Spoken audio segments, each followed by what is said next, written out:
یہ ہے اجازی افیشل، یہاں آپ کو حمد و نعت اور تقاری دیکھنے کو ملے گی۔ فضیلت علم کا منشا یہ ہے، اس کی وجہ علم کی جو فضیلت ہے کہ وہ شرط عمل ہے۔ اگر جانکاری آدمی کو صحیح نہ ہو تو دنیا میں بھی کوئی کام صحیح نہیں کر سکتا۔ تو اسی طرح جب علم اللہ کے قانون کا نہیں ہوگا اور صحیح نہیں ہوگا تو اس کی اتباع کیسے کرے گا؟ کیونکہ عبادت بدون علم کے نہیں ہو سکتی، اور جو ہوتی ہے وہ عبادت کی محض صورت ہوتی ہے، حقیقت نہیں ہوتی۔ باوجود اس کے لوگ علم کی طرف توجہ نہیں کرتے۔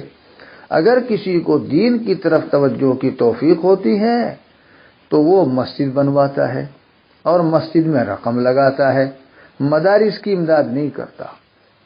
مسجد بنوانے کو تو وہ بہت بڑا کام سمجھتا ہے، بڑا کام، اس میں کیا شک ہے، لیکن مدرسہ بھی تو بڑا کام ہے۔ ارے مسجد کو آباد کرنے اور کرانے والے لوگ کہاں تیار ہوں گے؟ اس کی فیکٹری کارخانہ تو مدرسہ ہی ہے۔ چنانچہ لوگ مسجد میں تو تیل بہت دیتے ہیں، حضرت نے اپنے زمانے کے لحاظ سے وہ چراغ جلتے تھے، تیل بھیجتے رہتے ہیں، مگر مدرسوں میں نہیں تیل کا انتظام کرتے، کم کرتے ہیں۔ کون سا تیل؟ روپیہ پیسہ، وہی تو تیل ہے، تبھی تو چراغ چلتا رہے گا یہ، مگر طلباء کی خدمت نہیں کرتے۔ حالانکہ رسول اللہ صلی اللہ علیہ وسلم کا ارشاد ہے، فضل العالم علی العابد کفضلی علی ادناکم۔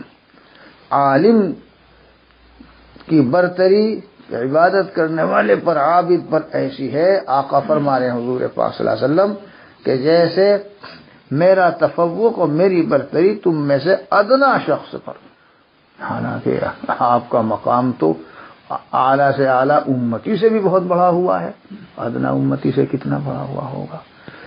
اور سنتے ہیں ہمارے علماء بیچارے بتاتے بھی رہتے ہیں، مگر ان کی کانوں پہ جوں نہیں رہتے۔